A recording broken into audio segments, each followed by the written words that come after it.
So an LA hotel becomes homeless housing. And then the city pays $11.5 million to cover the damage. We've talked about this topic before. We've got a specific scenario here. We're going to get into the details. This is why taking people from the homeless encampments and putting them into housing does not work. Here we go. By the time the Mayfair Hotel, what a great name for a hotel, the Mayfair. Yep. Mayfair Hotel shut its doors last year. The building had been through a wrenching, tumultuous period. Windows at the 294-room boutique hotel in LA's Westlake neighborhood, they'd been shattered. Imagine that. Broken window, right? Bathrooms had been vandalized. In some locations, carpet had been torn off the floor.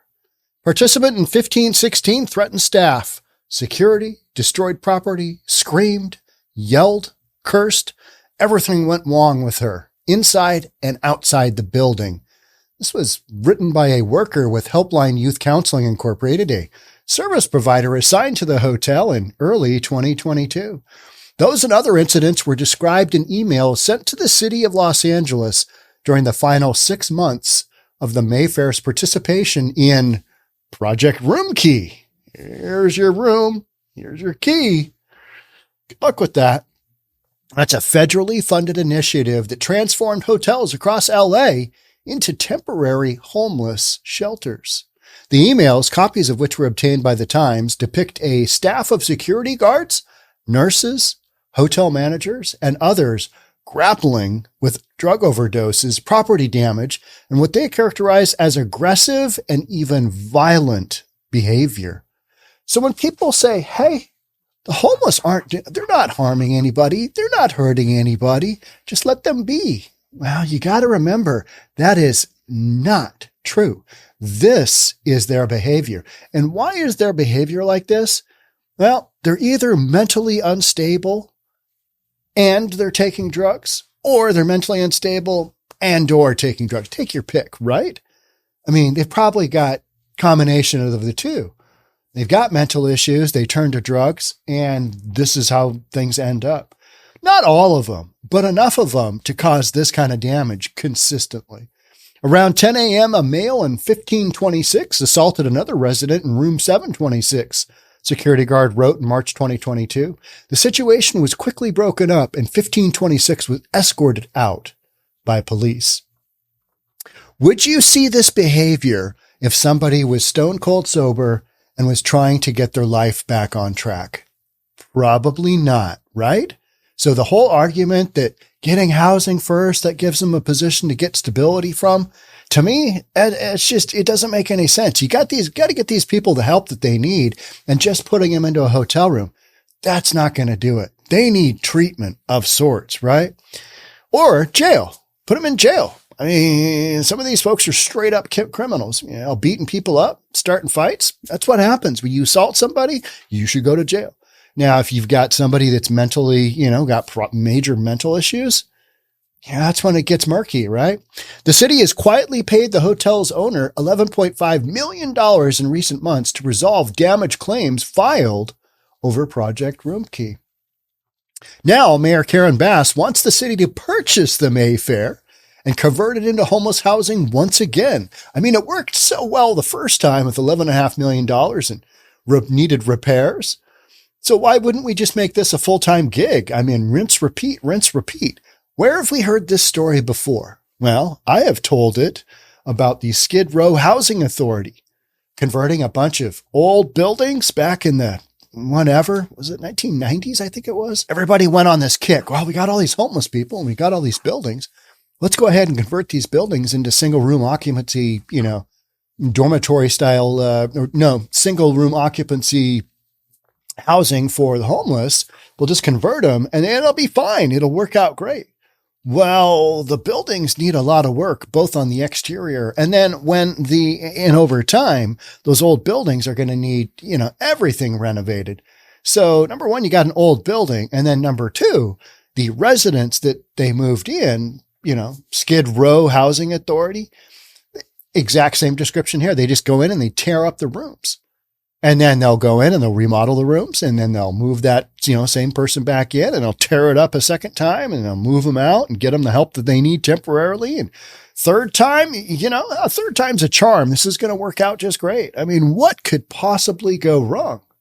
Yeah, $11.5 million in damages. This isn't just upgrades that needed to be done. This is to fix major damages that these people, because of their psychiatric and addiction issues, this is where you sit. But this time, residents, merchants, and property owners are pushing back against the Mayfair turning into permanent housing for the homeless, saying they don't want to return to the conditions they say they encountered when the Mayfair took in unhoused residents from Echo Park, Koreatown, and other areas. Remember Echo Park? Echo Park was one of the biggest encampments to have been cleared out in Los Angeles in recent years. Hundreds of people, tents. I mean, it's a great little, or was, I don't know what the situation of it is now, but it's this cool little lake kind of area. And, they've got these boats, kind of those paddle boats. It's a non-motorized lake. And it's kind of in downtown. It's to the south and east of downtown, but they had just let it be overrun during the pandemic with tents. It's where you could literally see, when they pulled up tents, rats running for cover because they'd been covered by, all this tents and human excrement, needles and garbage and filth and rotten food. I mean, it's, yeah, right. I can't remember what they spent, but it was an incredible amount of money cleaning up Echo Park. I bet you Echo Park is back to business as usual, right? The neighborhood is still recovering from Project Room Key, said Ruben Lairs, who lives across from the hotel. The purchase of the Mayfair would just completely destroy the community once again. And yet you've got leadership that's like, this is going to be fine. It didn't work out the first time, but we've got new rules and regulations that are really going to restrict the activities of these drugged out mental patients. I mean, we're going to get to the bottom of this. We're going to make this happen. Never happening. It's never happening. These people, if there's restrictions on what they can do inside of their housing, they go out to the street. They go out to the community. Just get high there, right? I mean, this is pretty basic stuff. Bass and her team have been trying to reassure the neighbors, promising the Mayfair it'll be completely different. It's kind of like an old married couple and one of the spouses cheats on the other one. And this time it's going to be different. I promise. I won't cheat again. Uh-huh. All right. I don't think so. What happened last time is going to happen again. I mean, you know what I mean? From Project Room Key. So it'll be completely different from Project Room Key once it's city owned. All right. This is the mayor of Los Angeles, which they spent, what did they spend? $17 billion, and their homeless population increased by 10%, 15%, something like that. The numbers just didn't go in the right direction, right? Project Room Key, she said, was created in response to COVID-19, providing rooms for unhoused Angelenos to put shelter in place, but lacking in critical social services. Well, even if you're providing critical social services, you can't put somebody into treatment. You can't put somebody involuntarily into either treatment or a mental facility. You just can't. That's not a thing that anybody's doing anymore, anywhere. It's like, we love our fellow human beings so much that we just want to let them run around willy-nilly, do their thing. That's just what we're doing. We're going to put in the time and the effort so that the residents in the nearby area understand that this is going to be a different program, Bass said in an interview. And I'll love you in the morning. Right? Wink, wink.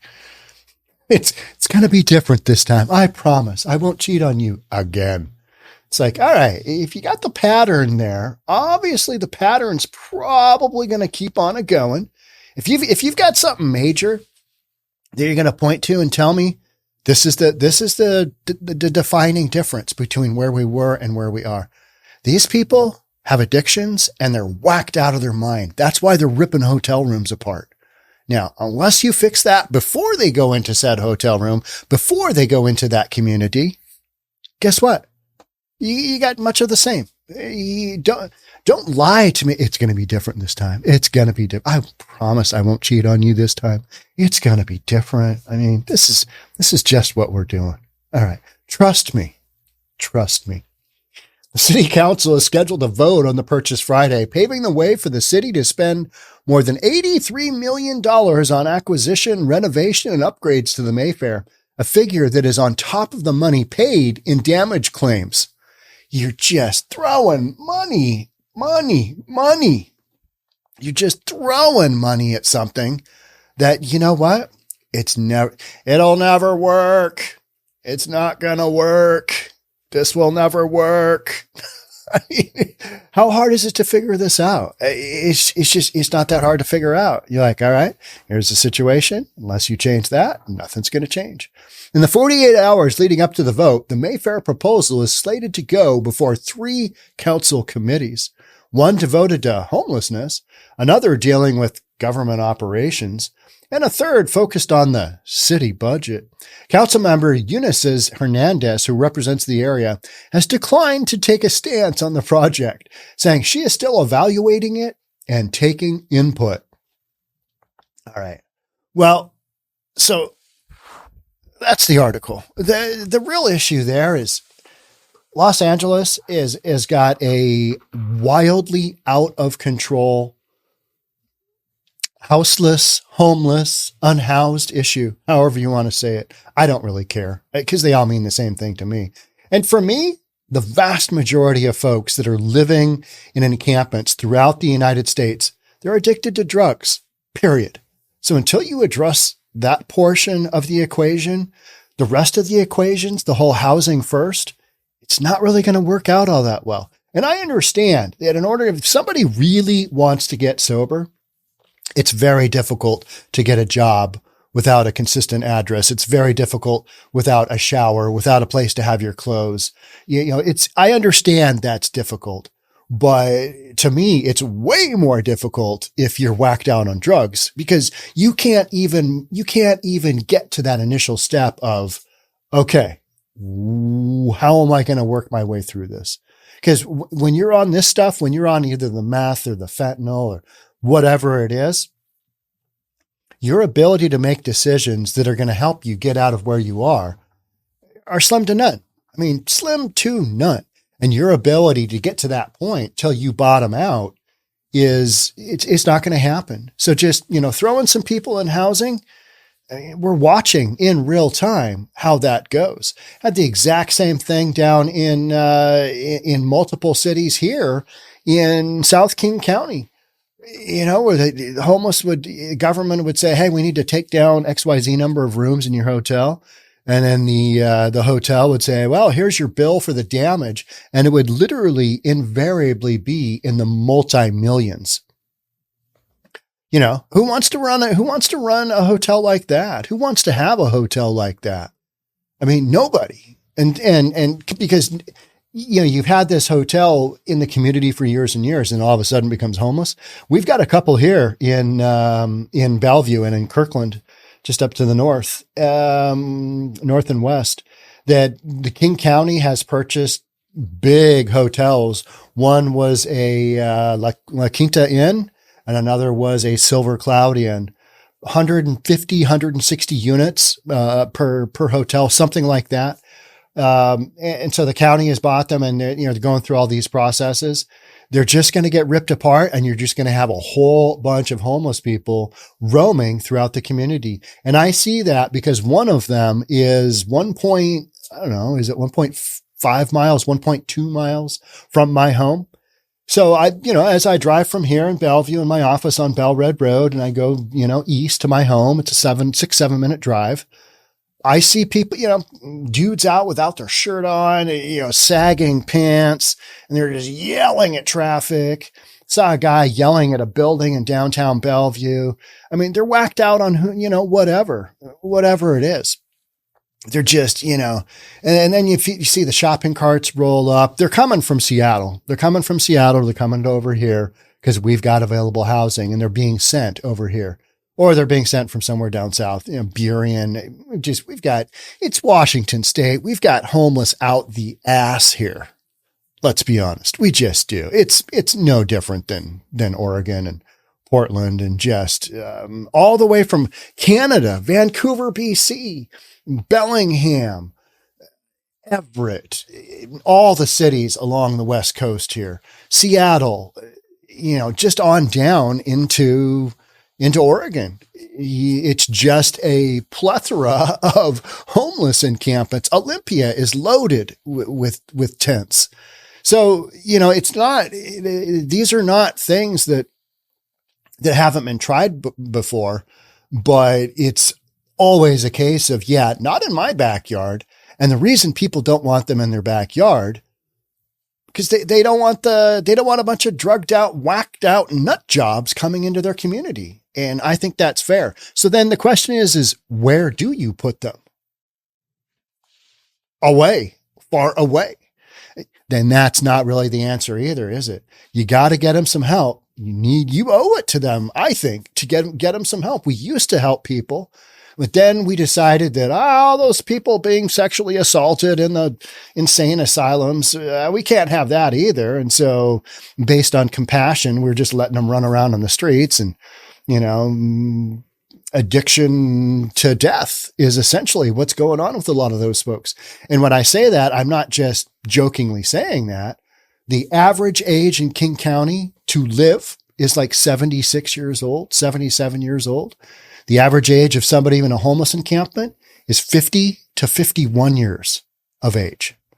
So you lose a 30-year life by basically being whacked out on drugs, not having your mental health care issues taken care of, but just basically living that lifestyle. And yet cities want to ignore a lot of what's going on and just say, well, let's just buy a hotel. It's going to be good. We'll buy a hotel. We'll renovate it. We're going to make this into the housing that we need. You'll see so many housing advocates. What do you need to make this turn around? We need more housing. Really? Huh. How much did LA just spend? I mean, how many billions of dollars, and their unhoused population went up 10%? I mean, explain to me how this works. What am I missing here? You're not missing anything. Everybody understands the drill. I think at least they do now. There used to be a time, maybe 3-4 years ago, as recently as 3-4 years ago, where people would say, oh, the poor homeless, those poor homeless people, they're just down on their luck. And, they missed a mortgage payment or two, and now they don't have a house. And so somehow they bounced from here to here without really explaining all the life sequences that happened. And if you looked at those life sequences, almost guaranteed drugs were involved. One way or the other, something along those lines. Maybe there was a death in the family. Maybe there was something like I lost my son, and I'm, painfully aware of what that is like and what that does to your mental state. And that's why I say, people need that kind of health. They, care. And yet we're not involuntarily putting anybody anywhere to get them the help that they need. So instead of getting the help that they need, or instead of society getting them to a place where they can actually get sober and make decisions that are going to put their life on the right track, we just stick them in a house, or we stick them in housing, and good luck with that. All right, be good, make good choices. And we leave it at that. We want to talk about, we've got wraparound services. How's that going? How's that working out? Are some people getting better? Yeah, probably a very, very, very small fraction of the folks that are getting better. But what we're experiencing right now is across the United States, we're experiencing a massive heat wave. I mean, here in Seattle, it's like today, I think it's going to be 84, something like that. It's not hot, but everybody in Seattle, I literally on my, whatever it is it an Alexa? I've got an Echo, an Alexa, whatever. The thing that tracks everything that you do and has a camera and watches you, that appliance in your house where you can yell at it and tell it what to do and it does it, kinda, but it tracks you as well. Well, I had a heat wave advisory, 2 days ago, in Seattle. That means it's going to crack north of 90 degrees. And we're all going to talk about how we don't have air conditioning, and God, You want to make sure you get to an air conditioned environment, and you want to make sure you stay inside and drink a lot of water and don't stay outside, and, maybe have, a shirt in between you and the sun. And if you do have to be out there without long sleeve shirt on, maybe put some sunscreen on. We're adults. We get it. We know how to handle the sun. You don't need to give us a news advisory, but somebody out there thinks that we do. In spite of all that, across the United States, we've had a major heat wave, right? Major heat wave. And in so many of those communities, you will read stories about how the folks in the encampments, they don't want to go into air conditioning, sheltered housing. They don't do it. They won't do it because they want to keep doing their drugs. They want to keep stealing from the community. They want to keep stealing from Target. They want to keep stealing from the grocery store. They want to keep stealing from wherever. Rinse, repeat, keep doing their thing. However it is that they fund their habit, because these addictions are so crazy. I mean, the drugs that we're putting out now are, the fentanyl is 50 to 100 times stronger than heroin. Remember when heroin used to be oh, good Lord, he's on heroin, he's going to die. He's going to have an overdose. Yeah. That was up until just a few years ago. Everybody was shocked when you heard about somebody on heroin. Now it's like, that guy's probably going to live a lot longer than the rest of those jokers smoking the fentanyl. At least he's just doing heroin. I mean, you can get clean needles all day long now because nobody's doing the heroin. That's if you can find heroin. That's another story that I've been hearing is like, I had to turn to fentanyl because I couldn't find any more heroin. So, I kind of upgraded my life because now I don't have to shoot it up. I can just smoke it on a piece of tinfoil. So is that an improvement? No, because it's killing people left and right. San Francisco has got, fentanyl overdose is just on steroids because you've told the community there that, hey, we understand you're going to do drugs and we're going to support your right to kill yourself. It's literally what the city of San Francisco has said. Now they're experiencing a fentanyl overdose and the mayor is like, maybe we need to do something. Maybe this just isn't working out the way we thought it would. That whole harm reduction thing and that whole housing first thing. We thought this would be good, but good Lord, doesn't seem to be going in the right direction, does it? No, it doesn't. And that's because the storyline we've got here is an indication of you can take people off the streets and you can put them in a little bit of a different location. But unless you work on that underlying behavior that is really causing them to think that living in a tent on the streets, pooping on the sidewalk, stealing from the community is a long-term, way to live, unless you can work on that aspect of how things are going, you're never going to change anything. And I think as a society, we are so far away from doing anything involuntarily anymore that how are you going to get people the help that they need?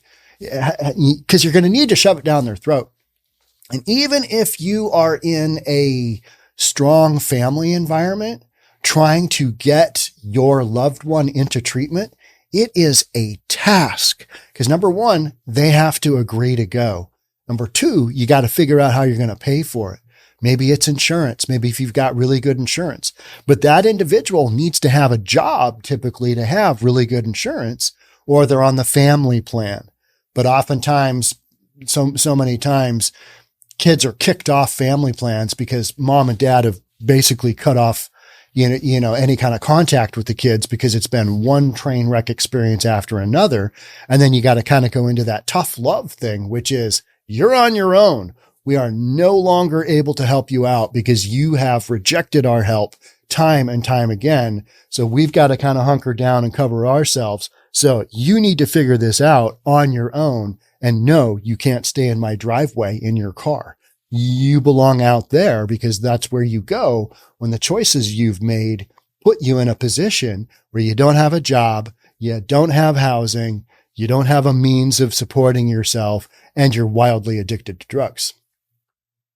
So even in a strong family scenario, that it's very difficult. You hear about families going to the encampments and trying to get, their kids back or whatever, bring them back. And they'll sometimes come back for a couple of weeks and then they'll have a relapse or whatever. Maybe they just never stop doing drugs. And, it's rinse, repeat. So unless you can break that cycle, which is very difficult to do because these drugs are so strong, I don't see a lot of this changing. So that's why you've got a situation where, let's spend $83 million on acquisition, renovation, and upgrades, and we'll just see how this goes.